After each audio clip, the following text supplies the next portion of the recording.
दोस्तों, चाहे मर जाना, लेकिन 8 मार्च 2024 दिन शुक्रवार के दिन महाशिवरात्रि के विशेष अवसर पर यह 10 महापाप गलती से भी मत करना। इस दिन अंधा व्यक्ति भी महाशिवरात्रि पर यह पाप कभी नहीं करता।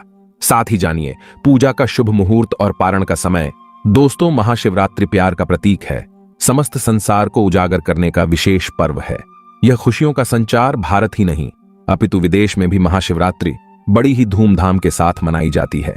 महाशिवरात्रि गंगा जल की हर एक बूंद से भी ज्यादा पवित्र मानी गई है, शुभकारी मंगलकारी मानी गई है। दोस्तों, माता पार्वती ने पति के रूप में महादेव शिव को पाने के लिए घोर तपस्या की थी और उसी तपस्या का फल है महाशिवरात्रि। कालों के भी काल महाकाल का आशीर्वाद पाने के लिए कमेंट में लिखें जय हो गौरी शंकर की जय हो। देवों के देव महादेव को एक लाइक जरूर करें। दोस्तों, महाशिवरात्रि पर एक ऐसा उपाय आपको करना है जिससे बिन पूजा पाठ के ही सारा फल मिल जाता है, जिसको करने के बाद बिना धूप दीप जलाए, अगरबत्ती जलाए फूल अर्पित करें। मात्र यह एक उपाय कर लेना, भगवान शिव दौड़े चले आएंगे, कंगाल भी हो जाएंगे, धनी किस्मत पर लग जाएंगे। 4 चांद दिन दुगनी रात चौगुनी होगी। तरक्की आगे आपकी मर्जी। वीडियो को लाइक जरूर करें। दोस्तों, भगवान भोलेनाथ को समर्पित इस पर्व का शिव भक्त पूरे साल इंतजार करते हैं और भांग के रस में शिव के विवाह में लीन हो जाते हैं। नृत्य आदि करते हैं, जागरण आदि करते हैं, भंडारा करते हैं, क्योंकि ये महाव्रत विवाह में आने वाली सभी प्रकार की बाधाओं को दूर करता है, सभी की मनोकामनाओं को पूर्ण करता है। शिवरात्रि की रात है और सभी साधकों के लिए अद्भुत रात है, जगाने की रात है। कुछ लोग पूरी रात जागकर शिव पार्वती की पूजा करते हैं। दोस्तों, और आज रात जगने का साइंटिफिक कारण भी है। जो योगी है वो इस रात को ऊर्जा का प्रवाह ऊपर की ओर होता है। इक्विनॉक्स यानी इस समय ग्रह का जो सेंट्रल फ्यूगल फोर्स होता है एक खास तरीके से काम करता है और ये बल ऊपर की ओर गति करता है। इसलिए यौगिक परंपरा में यह नियम है कि इस रात में कोई भी लेटेगा नहीं। आपकी रीढ़ की हड्डी बिल्कुल सीधी होनी चाहिए दोस्तों, ताकि आपकी ऊर्जा जो है इस प्राकृतिक चढ़ाव का पूरा लाभ ले सके और ऊर्जा ऊपर की ओर जा सके। इसलिए इस रात जागरण करना है, सभी को जागरण करना है और महाशिवरात्रि मनाने के पीछे कारण भी है। दोस्तों, फिर भोले बाबा का श्रृंगार कीजिए, चंदन चढ़ाइए, अक्षत चढ़ाइए, जनेऊ अर्पित कीजिए। थोड़ा सा इत्र चंदन का इत्र विशेष रूप से भोले बाबा को बहुत प्रिय है, तो वो आप अर्पित कीजिए। उनके पसंदीदा पुष्प चढ़ाइए, आंकड़े की माला से उनका श्रृंगार कीजिए। कनेर के सफेद पुष्प चढ़ाइए, प्रजापति के पुष्प कनेर हुए का उनको बहुत प्रिय है, ये अर्पित करें और 5 बिलपत्र अवश्य चढ़ाएं।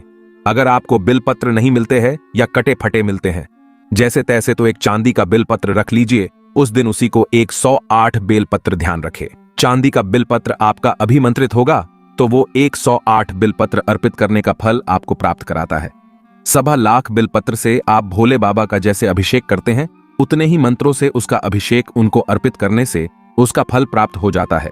और अभिमंत्रित बेलपत्र आप इस दिन चाहें तो, या जो आपके पास बेलपत्र है उसी पर आप श्री श्री लिख करके या ओम नमः शिवाय या राम राम लिख करके अर्पित कीजिए। चिकना भाग जो होता है उस पर लिखिए और ये डायरेक्ट शिवलिंग पर अर्पित हो। इस प्रकार से आपको बिलपत्र चढ़ाने चाहिए, कटे फटे बिलपत्र ना हो। इस बात का ध्यान रखें, जो व्यक्ति अधूरी चीज भगवान को अर्पित करता है तो उसे भी कटे फटे पत्तों की तरह ही कटा फटा फल ही प्राप्त होता है। दोस्तों, कहते हैं कि जब भोलेनाथ ने गले में विष धारण किया था तो आदि शक्ति मां के कहने पर देवताओं ने भगवान शिव के सिर पर भांग, धतूरा, बेलपत्र आदि रखा और निरंतर जल अभिषेक किया था, जिसकी वजह से उनके मस्तिष्क का ताप कम हुआ था और उस समय से ही भोलेनाथ को भांग, धतूरा चढ़ाया जाता है। और यह बात शिव भक्तों में बहुत कम लोगों को ही पता है कि इसी कारण शिवलिंग पर भांग, धतूरा चढ़ाया जाता है। दोस्तों, अगर आपके घर में शिवलिंग है तो आज के दिन आप चाहे तो शिव जी का त्रिशूल हुआ, डमरू हुआ, ये भी आप उनको अर्पित कर सकते हैं। शिव जी के डमरू की डम डम की ध्वनि मंगल गुरु से संबंधित होती है। चंद्रमा उनके मस्तक पर विराजमान होकर अपनी कांति से अनंत आकाश में जटाधारी महामृत्युंजय को प्रसन्न करता है और बुध आदि ग्रह इसमें संभाव से सहायक होते हैं। तो ये आज के दिन डमरू अर्पित करे। भोले बाबा को डमरू धारण भी कर सकते हैं। अभिमंत्रित करके आप अपने शरीर पर छोटा सा चांदी का डमरू धारण करें। नासा में एक महिला वैज्ञानिक है जिनका नाम सेलिना है। उनके गले में भगवान शिव का डमरू है। वह मानती हैं पूरा ब्रह्मांड ही शिव है, इसीलिए आप भी अपने गले में छोटा सा डमरू अवश्य धारण करें। जब अंग्रेज लोग, विदेशी लोग डमरू धारण कर सकते हैं, शिव का नाम ले सकते हैं, तो आप तो सच्चे सनातनी हैं। आपको गर्व होना चाहिए। आपके ऊपर भगवान शिव का आशीर्वाद है। आप सनातनी हैं। लोग आपके धर्म को जान रहे हैं और आपके रोंगटे खड़े होना चाहिए कि भगवान शिव ही एक ऐसे सच्चे और साक्षात प्रमाण देते हैं कि मैं ही विज्ञान हूं, मैं ही प्रकृति, मुझ में समस्त संसार देख रेत के कण से लेकर जगत संसार तक आसमान का हर किनारा मुझ में ही समाहित है। दोस्तों, इसीलिए डमरू अवश्य धारण करें, त्रिशूल अवश्य धारण करें, लेकिन वह अभिमंत्रित होना चाहिए। सभी पुरुष इसको हाथ में कड़े की भांति धारण कर सकते हैं। ये अपने आप में चमत्कारी होता है। और भोले बाबा तो वो है जिनके सिर पे तो कांवड़िए भी श्रावण मास में मटके फोड़ देते हैं। वो बेचारे फिर भी फल देते हैं। लेकिन भोलेनाथ जितना जल्दी प्रसन्न होते हैं उतना जल्दी क्रोध में भी आ जाते हैं। कुछ खास चीजें होती हैं जो उनको बिल्कुल पसंद नहीं आती हैं। आज हम बात करेंगे उन चीजों की जहां एक और भांग धतूरा उनको बहुत प्रिय है, पुष्प उनको बहुत प्रिय है, जल का अभिषेक करना उनको बहुत प्रिय है, पंचामृत गन्ने का रस, इससे आप अभिषेक कीजिए, उनको बहुत प्रिय है, इत्र के जल से अभिषेक कीजिए। दोस्तों, लेकिन वही गन्ने का रस अगर बासी हो तो भूल से भी कुछ लोगों को मैंने देखा है रात में या पहले दिन ही फ्रिज में लाकर रख देते हैं गन्ने का रस और अगले दिन सुबह सुबह उससे भोले बाबा का अभिषेक करते हैं। ऐसी गलती ना करें, नहीं मिलता है तो आप सिर्फ जल से अभिषेक कीजिए। जल में थोड़ा सा इत्र डाल करके अभिषेक कीजिए। ऐसा करके आप अपने आप को ज्यादा ज्ञानी साबित ना करें। कुछ लोग पैकेट लेके जाते हैं या प्लास्टिक की बोतलों में दूध लेके जाते हैं, उससे अभिषेक करते हैं। ऐसा ना करें। स्टील का लोटा ले लीजिए, चांदी का लोटा ले लीजिए। जो आपकी ये स्टील की कटोरी है उसे ले लीजिएगी, गिलास ले लीजिए, उसमें दूध रख करके गौ माता का दूध हो वो आप अभिषेक कीजिए। जो पैकेट वाले बासी दूध होते उससे आपको भोले बाबा का अभिषेक नहीं करना चाहिए। उसमें कई केमिकल मिले होते हैं और बाजार में मिलने वाला पैकेट वाले दूध में कई जानवरों का दूध मिक्स होता है जो कि शुभ नहीं माना जाता। नॉर्मल जल से अभिषेक कर लीजिए। अगर नहीं मिलता है तो यह भी बहुत चमत्कारी होता है। उसकी जगह सरसों तेल ले लीजिए, उससे अभिषेक कीजिए। तेल के तेल से अभिषेक कीजिए, ये सभी चमत्कारी होते हैं। लेकिन नारियल पानी से भी कुछ लोग अभिषेक करते। कई पंडितों को मैंने देखा है नारियल पानी से अभिषेक कराते हैं। नहीं कीजिए, क्योंकि नारियल को श्री का प्रतीक माना यानी लक्ष्मी का प्रतीक माना गया और उनको विष्णु भगवान की पत्नी का स्वरूप माना गया है, इसलिए उनको आपको शिव जी पर अर्पित नहीं करना चाहिए। वर्जित होता है। कुछ लोग शंख से भी अभिषेक करते हैं, प्रेम वश करते हैं, क्योंकि विष्णु भगवान को हमेशा हम लोग बताते रहते हैं कि दक्षिणावर्ती शंख से अभिषेक कीजिए। दक्षिणावर्ती शंख, अब उनके घर पे दक्षिणावर्ती शंख होता है तो बड़े प्रेम वश जाके भोले बाबा का भी उससे अभिषेक कर डालते हैं। दोस्तों, ऐसा नहीं कीजिए। शिव जी की पूजा में शंख का उपयोग वर्जित है, क्योंकि भगवान शिव ने शंखचूर नामक राक्षस का वध किया था और उसका जो शरीर जब भस्म हो गया था उसी शरीर के भस्म से शंख की उत्पत्ति हुई थी। इसलिए शंख को असुर का प्रतीक माना जाता है।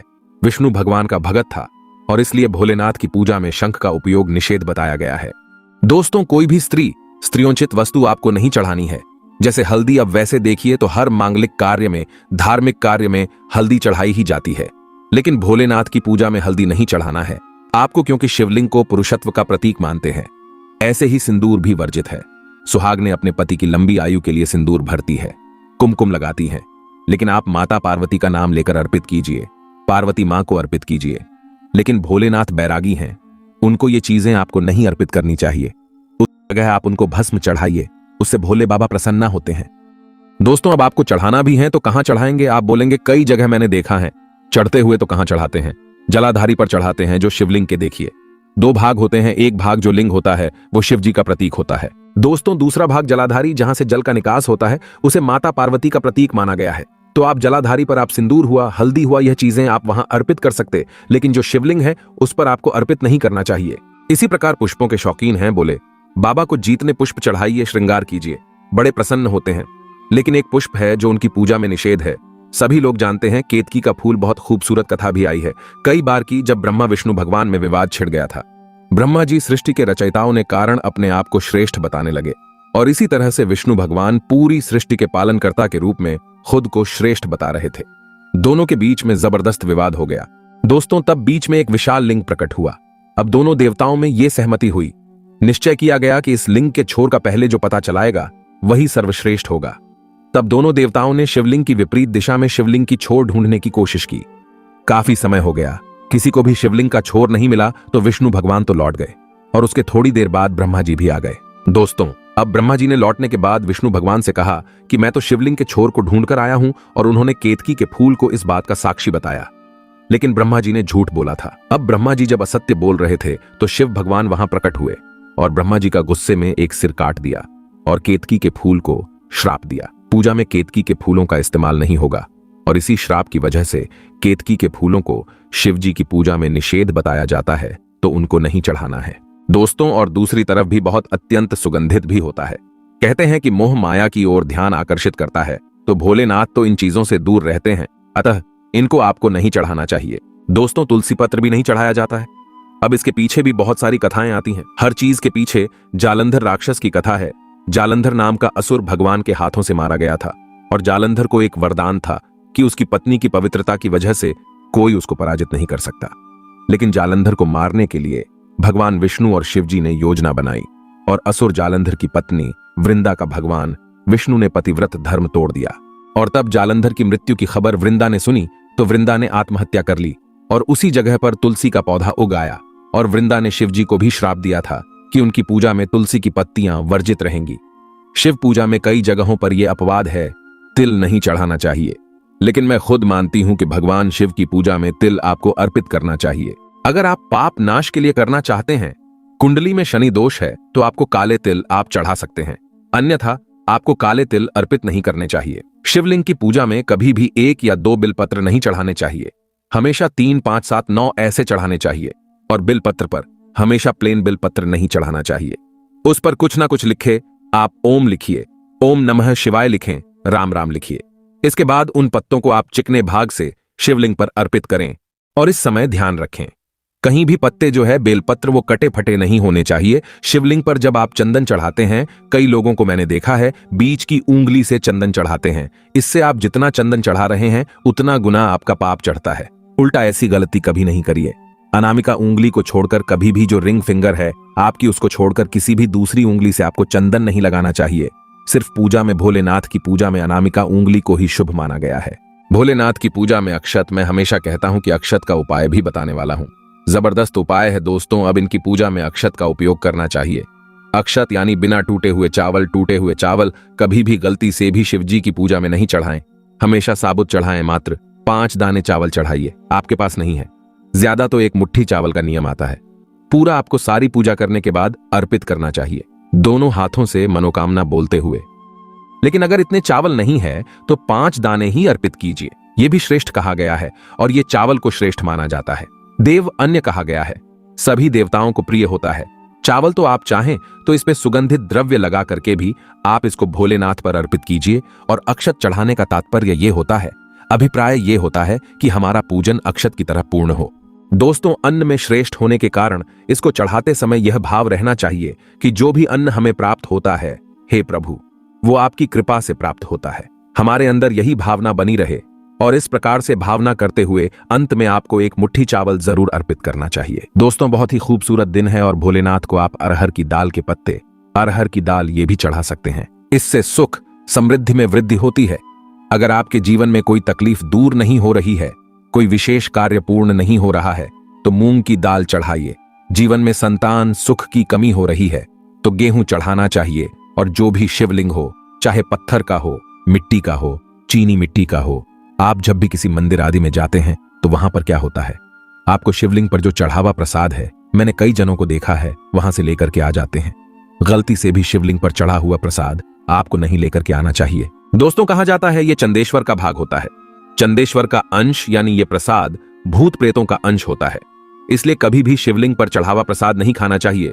दूसरी चीज, शिवलिंग की जब परिक्रमा की जाती है तो जैसे चंद्रमा आधा होता है, शिव जी की मस्तक पर आधा चंद्रमा होता है, इसी तरह से उनकी परिक्रमा भी आधी की जाती है। इस बात का ध्यान रखें। दोस्तों, शिवरात्रि के दिन दूसरों को दुख पहुंचाना, किसी की गलत तरीके से कोई हानि पहुंचाना, सीधे साधे लोगों को परेशान करना, मंदिरों में जा रहे हैं तो गलत तरीके से ताक झांक करना, इस तरह के लोगों को हमेशा शिवजी पाप देते हैं, इनसे नाराज हो जाते हैं। क्योंकि शिव पुराण में लिखा है, साक्षात महाशिवरात्रि के पावन अवसर पर भगवान शिव किसी भी रूप में धरती पर आ सकते हैं और भक्त की परीक्षा ले सकते हैं।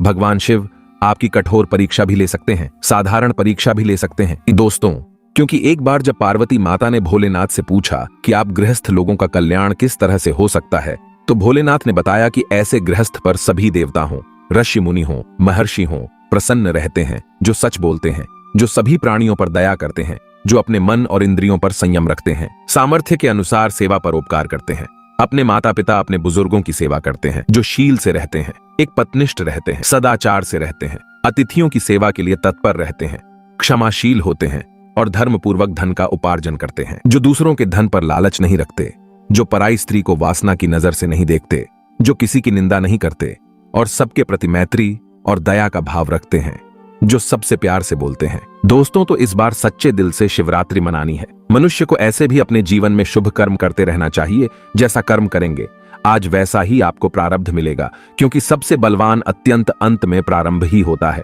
और उसी के अनुसार जीभ भोग करता है। दोस्तों, जागते रहें, जागने की रात है, महाशिवरात्रि की रात है और सिर्फ बाहर से नहीं जागना है, अंदर से भी अपने आप को जागरूक करना है। अपने अंदर की आत्मा को सच्चाई को जगा कर रखना है, भोलेनाथ से कनेक्ट करना है और कुछ करे ना करे। ज्यादा से ज्यादा ओम नमः शिवाय, ओम नमः शिवाय, ओम नमः शिवाय, ओम नमः शिवाय इसका जप करते रहें।